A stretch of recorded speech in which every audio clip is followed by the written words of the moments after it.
On the 16th of September 1992, the UK was plunged into financial chaos when the British government was forced to withdraw the pound sterling from the European exchange rate mechanism. Black Wednesday, as the date came to be known, marked a dramatic and costly failure of economic policy and has had lasting implications for the UK's relationship with Europe. The European Exchange Rate Mechanism, or the ERM, was introduced in 1979 to reduce exchange rate variability and achieve monetary stability in Europe ahead of economic and monetary union. Member countries agreed to keep their currency values within a set band relative to the European currency unit, a precursor to the euro.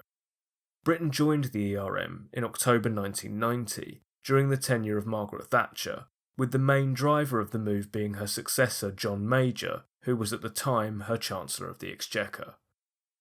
Thatcher had tended to resist further European integration, but by 1990 her influence in the Conservative Party was waning and Major was ascendant.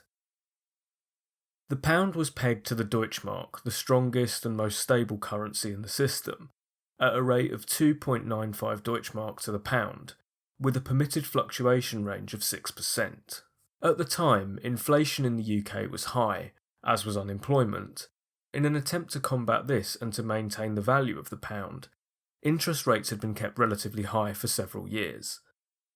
The confluence of high inflation, high interest rates, and mass unemployment had culminated in a recession, which officially began in 1990.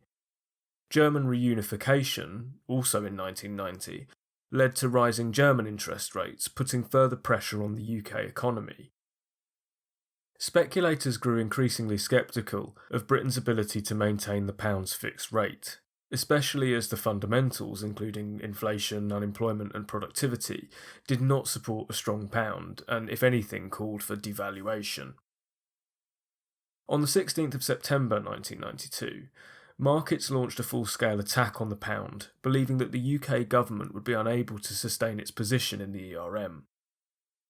In response, the Bank of England spent billions of pounds trying to buy sterling with foreign currency reserves and raised interest rates from 10% to 12%, with a promise to go to 15% the next day. The hope was that if the UK could buy back the pounds that were flooding the currency markets, the value would be held within the 6% tolerance window allowed by the ERM.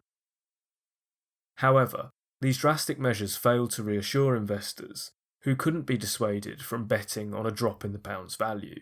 Throughout the day, currency speculators continued to sell vast amounts of sterling, anticipating its inevitable further devaluation. Perhaps most notably, Hungarian investor George Soros had built such a large short position on sterling in the months prior to Black Wednesday, that when the value of the pound collapsed, he is said to have made over $1 billion. The saga earned Soros the moniker of the man who broke the Bank of England.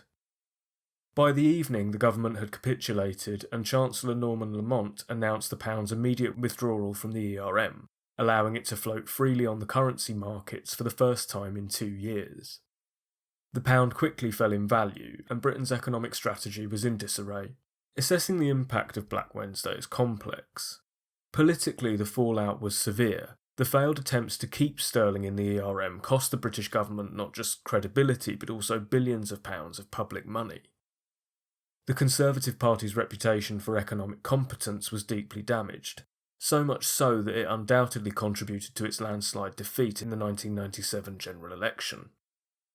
That being said, although Black Wednesday was initially seen as a political and economic disaster, it did have unexpected long-term benefits. Freed from the constraints of the ERM, the UK adopted a more flexible monetary policy. Interest rates were cut significantly to stimulate activity, and the pound's devaluation helped to make British exports more competitive. It's now widely believed that the shift instigated by Black Wednesday contributed to a sustained period of economic growth throughout the mid to late 1990s. The episode also made UK politicians wary of deeper integration into European monetary structures, influencing the decision not to join the euro in 1999, and enhancing the appeal of Euroscepticism as a political philosophy more widely. In retrospect, Black Wednesday stands as a pivotal moment in British economic history. a stark lesson in the risks of fixed exchange rate regimes and the power of market forces. In the coverage of Britain's decision to leave the European Union in 2016, the events of September 1992 barely get a mention. But Black Wednesday did contribute. It undermined faith in European integration and bolstered what was then seen as a fledgling Eurosceptic movement. Black Wednesday was not just a mad moment in currency markets, and it should remind us how pivotal economic events are in shaping our political and cultural course.